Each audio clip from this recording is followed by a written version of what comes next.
Vous avez beau bosser comme un acharné, si votre trésorerie est mal gérée, c'est comme construire une maison sur du sable. Ça ne tient pas longtemps. Dans cette vidéo, je vais vous montrer comment prendre en main votre trésorerie avec des méthodes concrètes, de terrain, testées dans le BTP. Vous allez découvrir les erreurs que font 90% des patrons au démarrage, mais aussi les bons réflexes à adopter dès aujourd'hui pour ne plus avoir le couteau sous la gorge chaque fin de mois. Et surtout, restez bien jusqu'à la fin parce que je vais vous partager une astuce que j'ai donnée à un artisan qui est passé de 1000 € à 25 000 € de trésorerie en 6 mois, sans vendre plus, juste en changeant sa gestion. Allez, on attaque fort. Première chose à intégrer, c'est que la trésorerie, ce n'est pas le résultat de votre entreprise. Beaucoup confondent le résultat comptable et le cash réel. Ce n'est pas parce qu'un chantier est rentable sur le papier que votre compte en banque suit derrière. Surtout dans le BTP où vous pouvez avoir des dizaines de milliers d'euros dehors, chez les clients ou en stock. On va en reparler. Ensuite, le décalage entre la facturation et les encaissements. Vous facturez, mais les clients payent à 30, 45, voire 60 jours. Et pendant ce temps-là, c'est vous qui avancez les matériaux, les salaires et les charges. Troisième point à voir, la vision à court terme. On regarde ce qu'il y a sur son compte, on pense que tout va bien, mais on oublie la TVA à payer le mois suivant, les charges URSSAF et ainsi de suite. Résultat, découvert bancaire, stress et nuit blanche. Mon conseil ici, faites une projection de trésorerie sur 3 mois, même toute simple, sur un tableur Excel ou sur un document papier. Intégrez les entrées, les sorties prévues, même les plus petites. Et surtout, ne prenez jamais l'argent présent sur votre compte comme acquis. Je me souviens d'un chantier où j'avais encaissé un très bel acompte de 15 000 €. Et à ce moment-là, je me suis dit, c'est parfait, je vais pouvoir en donner un peu à droite, un peu à gauche, ça va me donner de l'air, mais j'ai vite déchanté. J'ai utilisé cet argent pour combler un trou ailleurs et quand il a fallu acheter les matériaux et payer les gars sur ce chantier-là, j'étais complètement à sec, complètement à la ramasse. Depuis ce jour-là, je ne considère plus jamais un acompte comme du plus. Je le mets dans une colonne à part comme une avance sur les charges futures de ce chantier.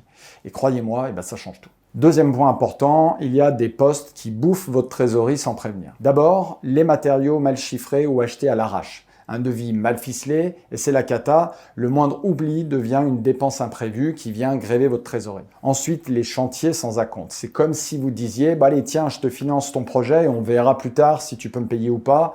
Non, vous n'êtes pas une banque. Et enfin, les matériaux et le matériel immobilisé, des matériaux et du matériel qui ne tournent pas, qui dorment au dépôt, c'est de l'argent bloqué, immobilisé, de l'argent qui pourrait servir ailleurs, surtout à éviter les découvertes. Alors ce que je vous recommande, demandez un acompte évidemment systématiquement à tous vos clients, listez vos dépenses et voyez ce que vous pouvez décaler sans risque si vous êtes tendu en trésorerie.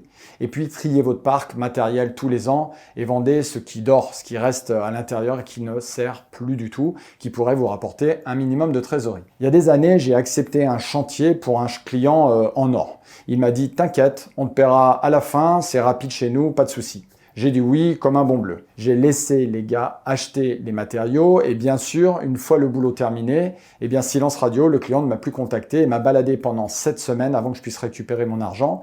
Entre-temps, j'avais payé tout le monde, résultat, découvert, sueur froide et une belle leçon de vie. Depuis, c'est simple, aucun chantier sans acompte, même pour un copain. Dans cette troisième partie, voyons les réflexes simples qui changent tout. Premier réflexe, facturer dès que possible. Dès qu'une tranche est faite, vous facturez. Tous les vendredis, vous facturez. Peu importe votre routine, mais il vous en faut une que vous allez appliquer et sur laquelle vous allez facturer, point barre. Deuxième réflexe, relancer sans complexe. Une facture, ce n'est pas un courrier qu'on oublie. C'est de l'argent qu'on vous doit. Appelez, relancer, harceler s'il faut. Soyez réglo, soyez propre, mais soyez ferme. Troisième réflexe, faites un tableau de bord mensuel. Entrez vos sorties, entrez vos entrées réelles. Vous en avez pour 15 à 30 minutes par semaine et vous dormirez bien mieux de pouvoir poser sur un tableau les éléments de trésorerie qui vous permettront d'anticiper les problèmes à venir. Mes conseils, programmez dans votre planning le temps nécessaire pour faire votre facturation client, chaque semaine si c'est le cas.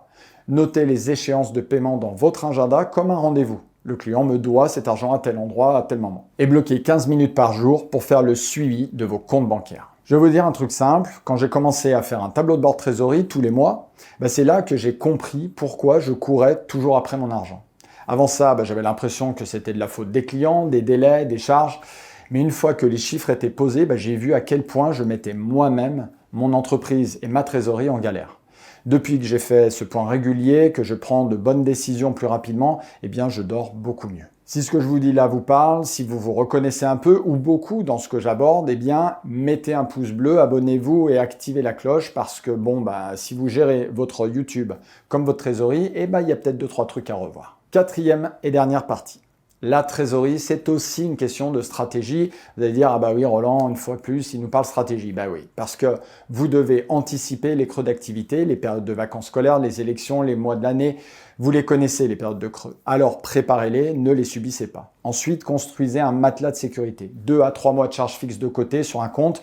Et si vous êtes vraiment chaud, 2-3 mois de chiffre d'affaires de côté. Pas facile à faire, mais indispensable, je vous l'assure. Et surtout, intégrez la trésorerie dans chacune de vos décisions stratégiques. Un chantier, un achat, une embauche. Demandez-vous quel impact cela aura sur votre trésorerie. Par exemple, si vous embauchez un gars pour former une équipe de plus, vous aurez besoin d'un véhicule de plus, de matériel de plus, de vêtements de travail de plus. Évidemment, ça va vous capter de la trésorerie. Mes conseils, planifiez les périodes creuses et structurez votre démarche commerciale pour finalement les contrer. Mettez en place un virement automatique vers un compte matelas qui vous permettra d'accumuler de la trésorerie d'avance pour vivre plus paisiblement la gestion et la trésorerie de votre boîte.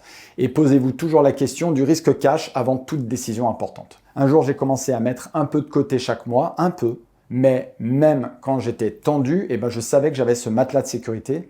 Et quand finalement un gros chantier a été décalé de 6 semaines, heureusement, ce matelas était là, j'ai pu payer les gars, tenir le coup et surtout ne pas stresser chaque matin. Depuis cette réserve de trésorerie, c'est plus une option pour moi, c'est une règle d'or dans l'entreprise. Alors je vous l'avais promis, je vous l'avais dit, j'allais vous donner une astuce qui a permis à un artisan de passer de 1 000 € à 25 000 € de trésorerie en 6 mois.